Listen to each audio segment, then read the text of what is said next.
Okay, hello University and everyone. course selection. हामीले भिजाका इन्टरभ्यूका कुराहरू गऱ्यौँ तर हामी भिजा इन्टरभ्यू जानुभन्दा अगाडि एउटा गल्ती के गरिरहेको हुन्छौँ भन्दाखेरिमा युएसको केसमा मेरो साथीको यो युनिभर्सिटीमा भिजा लाग्यो यो कोर्समा भिजा लाग्यो अनि त मैले पनि केमा हाल्छु त्यही कोर्समा हाल्छु त्यही भिजामा हाल्छु त्यो होइन होला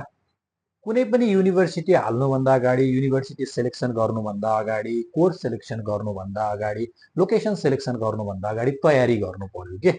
हामी इन्टरभ्यूमा मात्र प्रिपेयर गर्ने होइन इन्टरभ्यूभन्दा अगाडिका रिक्वायरमेन्टहरूमा हामी कुन युनिभर्सिटी हाल्न जाँदैछौँ कुन कोर्सलाई जान खोज्दैछौँ कहाँ जान खोज्दैछौँ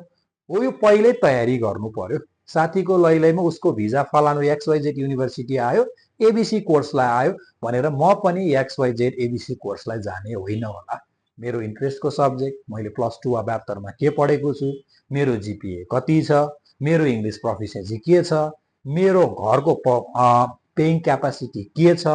हो यी सबै कुरा तयारी गरेर मात्र I-20 मगाउनु भयो भने हो अब इन्टरभ्यूमा बोल्नको लागि now you have a better plan or well defined story to say in the interview अब यो सल्लाह कसले दिन्छ यसको लागि हामी छौँ so contact Solus Global thank you